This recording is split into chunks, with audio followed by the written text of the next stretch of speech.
Cette vidéo est sponsorisée par Oli. Vous écoutez Lire FM, la radio du livre et des intés. Et aujourd'hui sur Lire FM, c'est la ligne rose. Vous pouvez nous appeler pour nous faire part de vos secrets et vos désirs les plus intimes. Tout de suite, nous prenons... Ardine.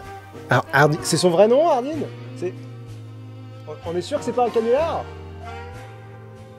Ok.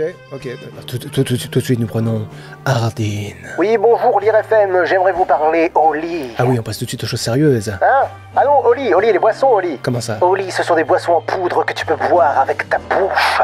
Il existe les boissons Ice Tea très rafraîchissantes, comme le Ice Tea pêche et thé noir. Les boissons Hydration, pour rester hydraté après l'effort, comme le Fruity Frog tropical. Et les boissons Energy, comme Citrus Cobra, pour avoir du peps jusqu'au bout de la nuit. Si genre on travaille de nuit, par exemple. Très bien, mais tout ça, on le sait déjà. Oui, mais il y a autre chose. Ah, super. Oui, le temps des fêtes arrive à grands pas, alors pourquoi ne pas offrir un pack découverte pour un Noël mémorable?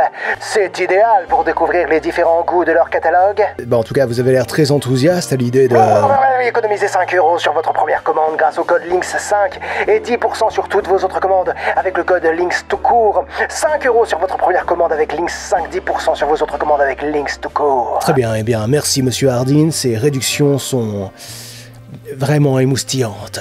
On se retrouve après la pub sur Lire FM. Je vous avais dit que c'était un canular. La prochaine fois, vous prenez pas l'appel des gens qui ont l'air excités par les boissons en poudre. C'est une maison sérieuse ici.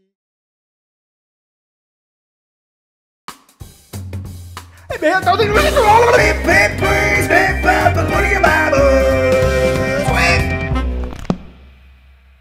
Bonjour, je vous en prie, asseyez-vous. Merci bien. Bon, Ça va? ouais. Fin de saison 2, hein, donc ça fait 10 mois qu'on a repris la route. Et nous y voilà, en cet instant décisif. Saison 3, pas de saison 3. Est-ce que les gens ont aimé ou non? Je ne sais pas. Laissez un pouce bleu, laissez un commentaire. Je suis un peu mélancolique. Vous voulez une carotte? 2. Oui, Ouais, terrible les carottes. J'essaie d'arrêter, mais... Faut bien éditer des livres, j'imagine. Alors, j'avoue, je comprends rien à ce que vous me dites. Parce que je suis un être d'une grande subtilité. Ah oui. Ouais. Par contre, vous ferez gaffe, vous avez un trou dans votre barbe, là. Oh, mais vous avez un trou dans votre cul? Est-ce que je fais une réflexion? Non. Ah non, on compte pas les trous des gens comme ça, c'est très mal poli. Ok, bah je vous présente mon livre. Bien sûr, pardon. Vous êtes madame Anna Todd. Voilà, ok. Et votre livre, c'est... After. Ah, c'est allemand. Comment ça? Bah ça je connais. Oui, ça je connais, c'est quand tu manges des ananas. Voilà, après t'en as plein la bouche, mais en allemand. Ah, j'ai des after. Ah là là, Achtung, ça fait mal. Entschuldigen Sie bitte die Unannehmlichkeiten. Non. After comme après en anglais. Ah oui, d'accord, je vois. Alors, After saison 1, pour être plus précis. Ah, il y a méprise, j'en ai peur, je suis éditeur de livres pour le contenu télévisuel, c'est... Je sais pas, mais c'est pas là. Non, pardon, oui, non, je dis saison, mais c'est pour évoquer l'univers de la télé, mais c'est bien d'un livre qu'il s'agit. D'accord, bah pourquoi pas de tome 1 alors, ou volume 1 pour évoquer l'univers de la télé. Comme L'amour est dans le pré. Non. Ok, allez, parlez-moi de votre truc là. Alors c'est l'histoire de Teresa Young, qui arrive à l'université pour son premier jour, et d'un côté elle est très excitée, et d'un autre côté, elle a peur de ne pas se faire d'amis. Oh, quelle tristesse. D'autant que très vite elle rencontre sa colocataire, Steph, et que cette dernière est beaucoup plus libérée que Tessa. Libérée? Oui, parce que Tessa elle est un peu... Alors que vous voyez, Steph elle est un peu plus... Bon alors non, je suis désolé, si vous utilisez pas des mots pour me parler, je vais pas comprendre. Bien, et spoiler, même si vous utilisez des mots, c'est pas garanti que je comprenne. Bon bah, Tessa est coincée du cul, ok, ça j'ai compris. Et c'est une grosse bourge qui passe l'essentiel du début du livre à juger ses camarades. Très bien. Et ça vient plus ou moins de sa mère, qui veut contrôler sa vie, qui est un peu prout-prout d'ailleurs comme ça aussi. Ah non, je vois bien le genre, oui. Donc quand Tessa et sa mère voient Steph pour la première fois, avec son décolleté, ses tatouages, tout ça... Oui, bah, elles perdent leur spaghetti, bien sûr. Bon, si vous voulez. Mais c'est encore pire quand Tessa rencontre Ardine.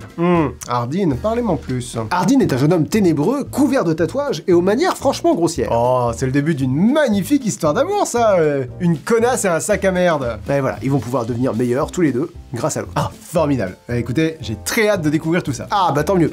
Alors, d'abord, ils se détestent parce que Ardine est imbuvable, mais à un moment donné, Tessa se bourre la gueule et l'embrasse. C'est marrant, j'ai trouvé la progression entre le début et la fin de votre phrase très fluide. Ah bah, je suis autrice, hein. Ils se détestent. Ardine est imbuvable. Elle se bourre la gueule, elle l'embrasse. Bam! La lumière de Jésus sur nos vies. Peut-être. Et bien là, elle se rappelle qu'elle a un petit ami, Noah. Oh mon dieu, un triangle amoureux. C'est mon polygone préféré. Alors, elle engueule Hardin, qui l'engueule aussi. Oh, les petites chamailleries entre couples. Ouais, c'est charmant. Mais Hardin ne sort jamais avec personne. Sapristi saucisse. Et puis, ne l'oublions pas, Tessa a un amoureux aussi. Oui, tiens, bah d'ailleurs, puisqu'on parle de lui, sur une échelle de 1 à 10, à quel point vous diriez que ce serait important qu'on en ait quelque chose à foutre de lui? Oh, il est... enfin, quand même... Ok, donc un solide 2 sur 10. Écoutez, je ne sais pas. Mais enfin, elle a Noah, voilà. Donc, Tessa se jure de ne plus rien avoir à faire avec Hardin. Ça ferait un livre très court, ça. Oui, et puis Hardin l'invite au bord d'une rivière en pleine forêt. D'accord. Donc, elle refuse d'y aller. Ah bah si, elle y va. Attendez, elle vient pas de décider de n'avoir rien à faire avec lui? Si, mais faut bien que leur relation progresse. Et ça, c'est une putain de bonne explication, ça. Je l'avais pas vu venir. Waouh! Je suis... subjugué, vous êtes vraiment une grande autrice. Bref, n'exagérons rien. Et donc pendant cette balade, Hardin lui met des petits doigts. Oh, c'est magnifique. Parce que lors d'une partie d'Action ou Vérité, Hardin a appris que Tessa était encore vierge, donc il veut pas la brusquer. Ouais, un modèle pour nous tous. Je vous coupe une seconde, parce que vous me dites Action ou Vérité, là... Vous me disiez pas que ça se passait à l'université? Si, si. Ok, c'est pour être sûr. Donc maintenant, Tessa pense qu'ils sont ensemble, puisque, bah, les doigts, mais Hardin lui apprend qu'il ne sort avec personne. Oh, quelle tristesse, là encore. Donc, elle décide de l'ignorer. Bien, mais ce soir-là, Landon, un ami à elle, le beau-frère de Hardin, l'appelle et lui dit qu'il a besoin d'aide, besoin de son aide à elle, pour le contrôler. D'accord, donc elle n'y va pas. Ah bah si, elle y va. Attendez, mais elle a décidé de l'ignorer. Ouais, mais il faut bien qu'il se passe des trucs. Vous êtes incroyable. Donc Tessa, qui était avec Noah, le laisse tout seul, et rejoint Hardin, qui est complètement bourré, et elle parvient à le calmer en restant la nuit avec lui. Très bien, d'accord. En laissant donc Noah tout seul comme un con. Exactement. Donc ça, c'est une leçon assez audacieuse, hein. Entre un jeune homme très bien mais trop chiant et un mec alcoolisé et agressif, privilégiez le deuxième. Oh, je sais pas si j'en ferai une leçon. Mais dites-moi, Madame Peach... Madame Todd. Oui, Todd, pardon, bien sûr, Madame Todd. On parlait de la mère de Tessa au début, j'imagine qu'elle voit pas d'un très bon œil cette histoire de relation avec Hardin. Oui, non, elle exige que Tessa change de dortoir. La réaction saine et mesurée d'une mère de famille. Oui, voilà. Moi, je vois pareil, ça m'est arrivé une fois à l'hôtel, je me rappelle, il y a ce gars-là qui arrive, ce jeune homme qui arrive tatoué de partout. Donc moi, qu'est-ce que je fais? Je vais voir la direction. Je vais voir la direction et je leur dis comme ça... excusez-moi, de façon calme, posée, mesurée, adulte. Et je dis, excusez-moi, serait-il possible d'arracher les bras de ce jeune homme? Calme. Vous plaisantez, sans doute. Jamais. Donc après tout ça, Tessa rencontre le père de Hardin. Oh là là!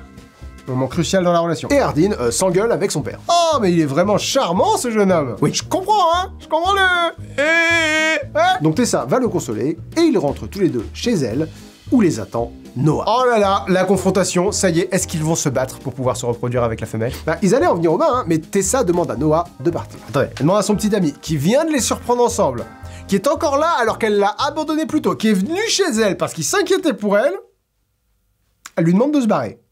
Oui. Mais qu'elles connaissent, non? Un peu. Là, c'est sûr, c'est pas très délicat. Attendez, ils étaient pas censés se rendre meilleurs, les deux? Si, bien. Regardez, lui, par exemple, il fait des cauchemars. Oui. Bah, elle lui fait des papouilles et il va mieux. Je suis pas sûr que vous sachiez bien ce que rendre meilleur veut dire. Donc alors, après... Oui, alors après. Le père de Hardin, qui s'appelle Scott, demande à Tessa d'essayer de le convaincre de venir à leur mariage. Donc Scott va se remarier. D'accord, ouais, avec la mère de l'autre, là, le demi-frère. C'est ça, Landon. Et Hardin déteste cette idée. Oui, bien sûr, parce qu'il a la maturité émotionnelle d'un enfant de 7 ans. Mais le souci, c'est que Hardin continue d'être froid et désagréable avec Tessa quand il est avec ses amis. D'accord, oui, non, mais sans doute parce qu'il a honte d'être avec une trou de balle, hein. Mais là encore, ils se sont bien trouvés tous les deux finalement. Ensuite, Tessa trouve Hardin avec Molly, son ex-plan-fesse, sur les genoux. Son ex-plan-fesse? Oui, Hardin est un gros chaud lapin. D'accord. Et Tessa est très jalouse. Oui, au point où ça devient pénible et franchement embarrassant. Elle arrête pas de traiter Molly de grosse pute. Ah oui! Ah ça, elle te shame la slot bien comme il faudrait pas. Ah, la sororité, elle l'a prise, ah, elle l'a mangée. Très bien, d'accord, bah, écoutez...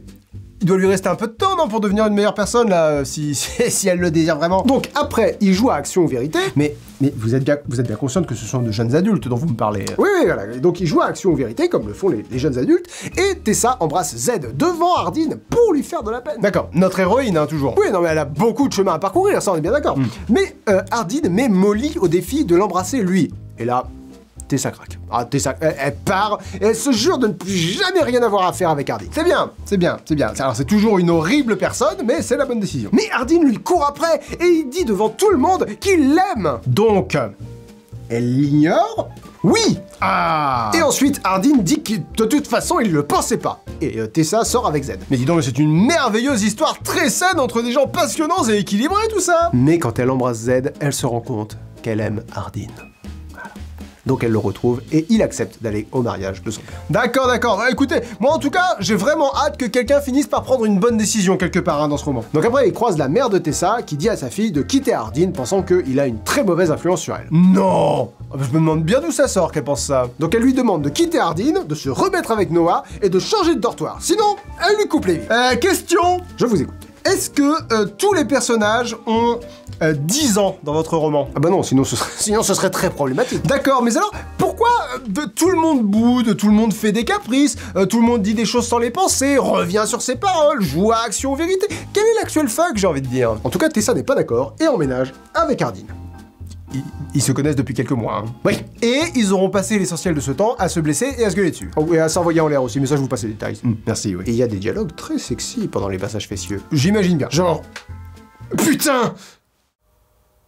Ah oui, c'est inspirant. Hein. Oui, je pense que ça transmet bien l'émotion de l'instant. Oui, sans aucun doute, mais alors après, vous auriez pu mettre qu'il pousse un juron, ou vous auriez peut-être pu mettre... rien du tout. Mais j'imagine que c'était très important qu'il y ait cette ligne de dialogue précise. Oui, putain, virgule, j'ai mis Hardin, j'ai écrit. Oui, oui. Bon, remarquez, vous auriez écrit nom d'un petit bonhomme, j'ai mis Hardin, j'y aurais pas cru. Bah voilà, oui. À un autre moment, il lui dit, tu es trop bonne, bébé, je t'aime tellement. Très bien, oui, Bah ouais, j'allais dire c'est quelque chose, mais en fait non, quand il pense vraiment, c'est rien, il y a rien qui se passe là. Bah, c'est beau quand même. Oui, sans aucun doute. Est-ce que c'est encore long? Parce que j'ai une saison à boucler, on est tous fatigués, l'équipe technique en a plein le cul, on me confirme. Regardez pas la caméra! Voilà, donc si on pouvait conclure rapidement... Oui, pardon, alors, Tessa apprend que Hardin l'a dépucelé pour gagner un pari. Wouhou! Eh ben...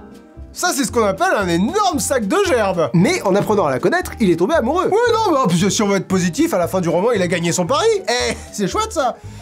D'ailleurs, je dis ça, comment ils peuvent savoir, là, ces copains débiles et immondes, là, qu'il a gagné son pari? Ah oui, quand ils l'ont fait, la première fois, Hardin a emporté les draps où elle avait saigné dedans. Waouh! Mais vous êtes dégueulasse! Oui, mais c'est pour qu'ils puissent progresser ensuite. Mais je veux pas qu'ils progressent, moi. Je veux qu'ils arrêtent, et je veux plus jamais entendre parler d'eux. Mais non, sérieusement, parce qu'on est là pour parler sérieusement aussi. C'était audacieux.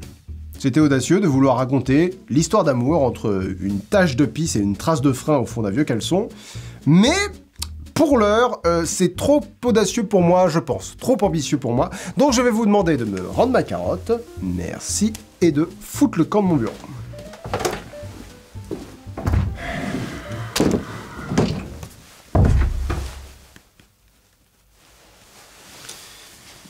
Allô?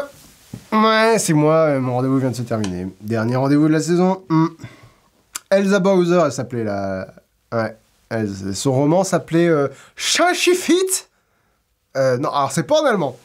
C'est pas en allemand, non, ça parlait beaucoup de fesses. Mais les fesses de mauvaises personnes. C'est peut-être ça qu'en anglais ils appellent badass. Ah non mais là, c'est sûr, avec des personnages principaux pareils, sûr ça marchera jamais. 10 ans plus tard! Merci à tous d'avoir regardé cette vidéo, mettez un pouce bleu et abonnez-vous si elle vous a plu. Un remerciement particulier à mes Plectrions de niveau 3 et plus sur Patreon en 2023 comme Emma Ben Naïm, Chamino333, Le Monde de Titi et Jamesina Percy. Vous pouvez retrouver After, saison 1, premier tome de l'une des sagas les plus populaires issues de Wattpad, dans une librairie près de chez vous en utilisant le lien dans la description. Quant à moi, je vous souhaite une très bonne fin de journée et à la prochaine. Ciao!